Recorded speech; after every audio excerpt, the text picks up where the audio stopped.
गामि बिराद मोजां गामि हलैनो जि जायगायाव दाना मोजां बेखौ लायनो नागिरदों गामि जौगानायनि एफा एफा बयबो नायफैनो थाखाय रायजोफोरखौ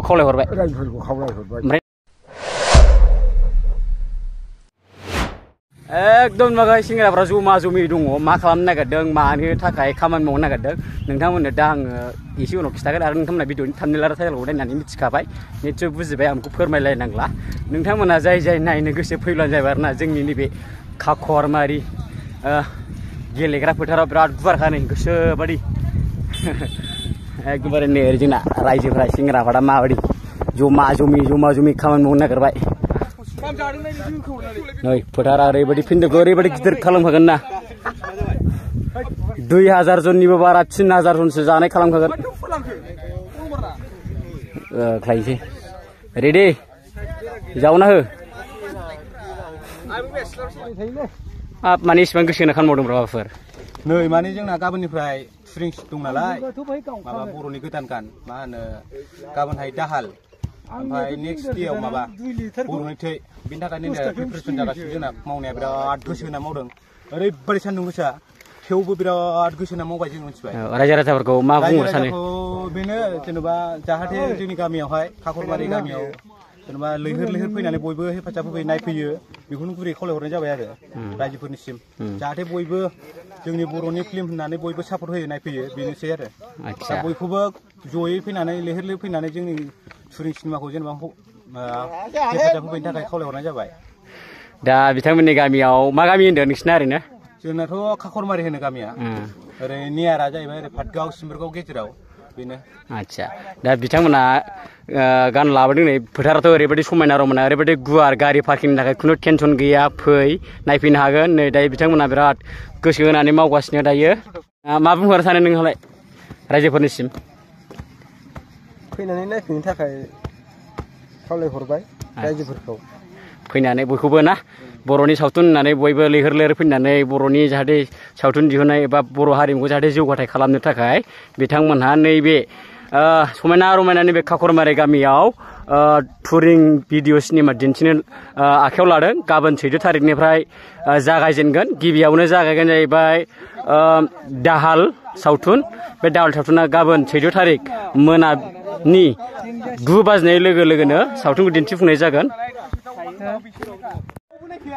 दा नै गाबोन 14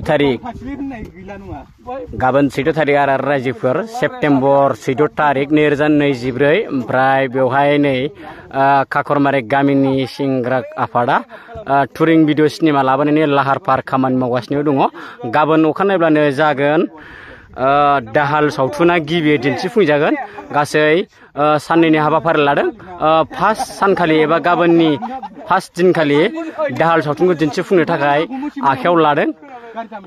आरो बेनि नेक्स्ट अखानायै 15 थारिख सेप्तेम्बर 2024 बेहाय नेक्स्ट डेआव दिन्थिनो थाखाय आखायाव लादों बर'नि थै सावथुनखौ दिन्थिनो थाखाय आखायाव लादों आरोना दा नै लाहार फाहार खामानि मावगासिनो दङ ओरैबायदि समायना रमायना पेन्डेल मावनो थाखाय दा थाग थियारि जागासिनो दङ नै एकदमबारे नै साखाथि अल राउन्ड खुन्थिया गायजोब्बाय स्क्रिन खोंनायनि थाखाय नै ओरैबायदि गिदिर बानायखागोन आरोना नै नायदो ओरैबायदि समायना रमायना बिराद फैलाव गुवार फोथार आरोना रायजोफोर गारि पार्किंनि थाखाय खुनु टेनसन गैया जोंना नै आदा टेक्रिया उसादना सिनेमा ना नायफैदोलाय रायजोफोर ना नै खामानि मावगासिनो दङ टुरिं सिनेमा रायजोफोर हौरैजाय थागोन आरोना टुरिंआ पर्दाया हरैजाय थागोन एकदम हाइफाइ ओमफ्राय नै लकेसना ओरैबायदि नै टावार दंखायो टावार नै JJM बे PWD गुदियावनोखा आरोना रायजोफोर ओमफ्राय जोंना नियार सिम्बोरगाव बाय पाटगाव बे लकेसन एरियायाव जिल्ला क'क्राझार डिस्ट्रिक्ट नङा होमबा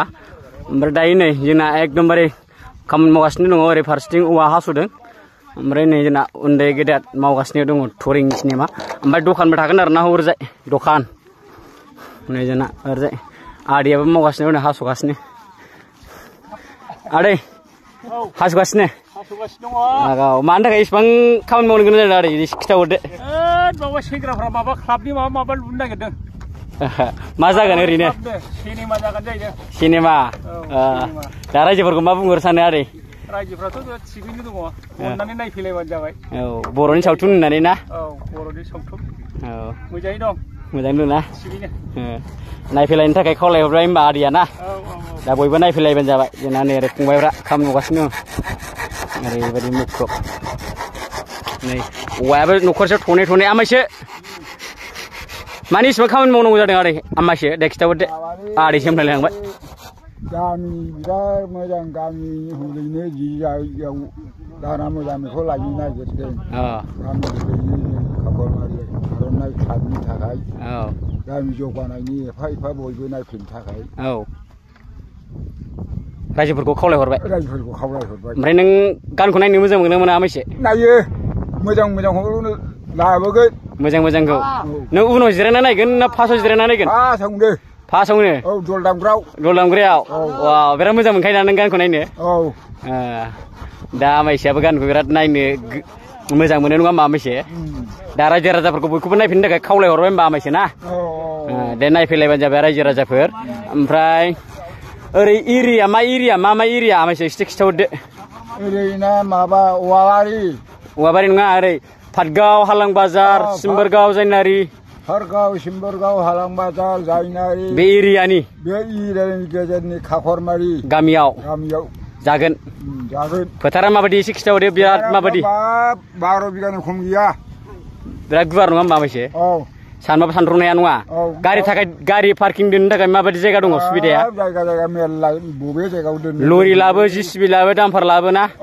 मा गारिजों फैयो नङा होमबा ट्रेक्टर लाबो औ गोसोबायदि लाना फैनो हागोन वाव ओरै PWD नै ओमफ्राय नै साखाथियाव दङ जोंहा JJM